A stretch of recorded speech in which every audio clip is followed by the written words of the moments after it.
well, here we are, the last instalment from the Miss Universe New Zealand 2015 retreat. And yes, I am in the pool with all of our 20 contestants. It just goes to prove that it is more fun in the Philippines. Yeah, well, we came here for a swimwear shoot, so why not just give you a bit of a sneak peek. We're not showing the whole thing because we've got our It's More Fun in the Philippines t-shirts on. Let's find out what we've been doing over the last couple of days. I will start over here with the lovely Alima. Now, we're here at the Blue Water Resort, which I think you saw a bit of a couple of days ago. First night, what happened on the first night, the dinner? Tell me about that dinner. So the first night we got here and we had an amazing buffet dinner set up on the beach. It was beautiful. We had like little candle lights. There was my favorite dessert of all time, and we kind of just ate and forgot that we had bikini shoots the next day. But it was amazing, and we're so lucky to have had that set up for us. I just want to make this point that it is quite hot here, and this particular episode is dedicated to all the people in Invercargill and Gore at this time in New Zealand who are watching us here thinking, I should enter next year. So if you're 67 and old and you're a farmer, forget it, you're not in. All right, so that was the first dinner. It was a really terrific night here on the beach. And we actually met a blogger who's also a journalist here. Again, the media have been all over us, so that was quite fun. Moving along to, I'm going to get in between you two right here, because yesterday, tell us, where did we go? We went to the Chocolate Hills Adventure Park. Chocolate Hills. It's called Chocolate Hills, but there ain't no chocolate there, is there? No, there's no chocolate. I was looking for the chocolate. Do you know why it's called Chocolate Hills? I'm not sure. That would be a no. Okay, May, do you know why it's called Chocolate Hills? Because there's lots of snakes. That doesn't make sense. No, that doesn't make sense. If it's chocolate fish, if there are lots of fish, it could be chocolate. The reason it's called Chocolate Hills is because when it rains, it all goes brown and it looks like chocolate. See, another thing learned from the Miss Universe retreat here in the Philippines. But that wasn't why we went there. We didn't go for it to rain. What did we go there for?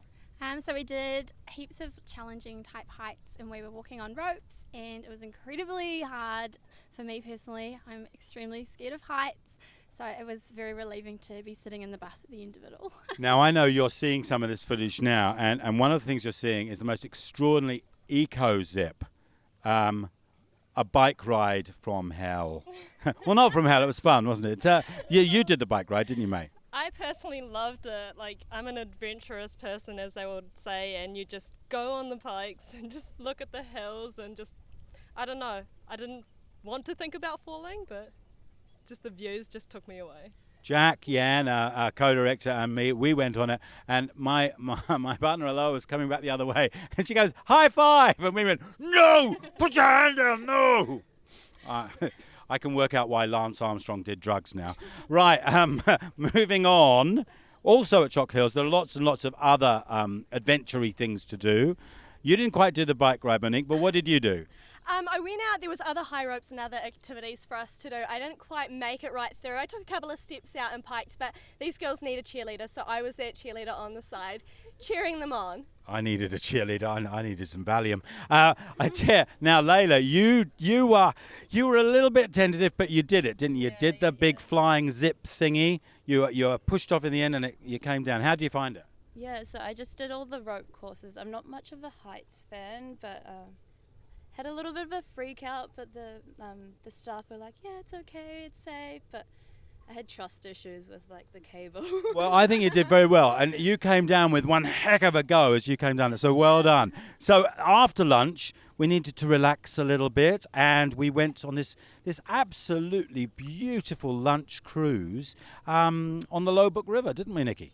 Yeah, we did. It was amazing. The boat just slowly drifted along the river. There was music playing, there was great food, and we even stopped briefly to take part in a cultural performance. Yeah, now that was a cultural performance quite close to Ella's heart, because she actually has a hidden talent. Well, she doesn't really hide it. I think we actually ended up seeing it. The old ukulele. We had the ukulele band. Tell us what that was about. That was so much fun, actually. We got to get in there and have a ukulele and start playing along. There was some hard chords in there, to be honest. I was watching with quite intense glare to try and get those chords happening, but I think you did well. As we floated away, they'd done the sort of traditional cultural stuff. We got on the boat and they started doing Ed Sheeran. I thought, no more Ed Sheeran. Just a second. We've had, since we're here in the Philippines, we have a lot of help. We have Erica and Esther, our production assistants, who are here with us. And I just want to show you, I've never had anyone cabling in a pool like this. This is... Hey, you've got a job as a camera assist whenever you want. Just fantastic. Right, okay. Moving on, towards the end of yesterday, it was a full-on day yesterday. You may know we're on the island of Bohol, and very famous island for the tarsiers, which are the smallest primates on the planet. You like the tarsiers, didn't you, Caitlin? You loved them. They're so cute. And the fact that you can only find them in the Philippines was quite an experience in itself. So they were in a hectare, and there were about 6 of them. And the thing that got me is the staff had to go and find them each morning, which must be a really difficult task, depending on, because they're so tiny. So that was pretty cool. That's right. They're in a reserve, and this particular, they're tiny. They're absolutely tiny creatures, but they actually take a hectare of land. Incredibly complex little primates. If they get too phased out, they actually commit suicide, which is a bit shame, and none of them did that yesterday, which was nice. But it's a sanctuary and a reserve, and so in the morning they go out and find them, and then the tourists come along and, like us, take pictures. And I'm sure the tarsiers just sit there going, oh, not another busload. All right, smile. They've got something about their eyes. Tell me about their eyes. They're kind of cool, eh? They're so adorable. They're like humongous little bush baby eyes, and you just go, No, Sophie, what you do is you go... oh my God! Yeah. That is the 1,047th time that Sophie has said, oh my God, on this trip. She said, oh my God, OMG, OMG. So that was the tarsiers, and then we had a lovely dinner last night, and we've just had a fabulous time. I'm going to go back into the middle over here for everyone. So that kind of is it. We've got a few things lined up, and you will see them as our journey goes on. This is the last installment from the Philippines, the last sort of mini-sode, as we call them. Today we're off to do a bit of mangrove planting, and we're going to do a bit of weaving, and then tomorrow we've got a really big honour. We're going to meet the governor of Bohol, which is a great honour for all of us here. Our trip has been made possible through the generosity of Ben Chan and the team at Bench and the TPB, the Tourism Promotion Board of the Philippines, who work in with the Department of Tourism. They have made our trip absolutely fantastic with some great sponsors along the way.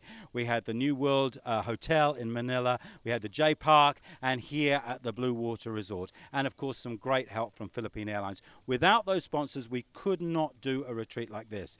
And we've had a lovely host with us all throughout. That's Mickey. Let's give it up for Mickey. She's somewhere. She wouldn't get in the pool with us, but she has been absolutely terrific. So we've only got one more thing to say. It's pretty simple. We're going to end as Cameron backs off, and as I back out of the shot, we're going to hear the girls say that 4-word statement that really sums up our entire trip. Girls, what is it? It's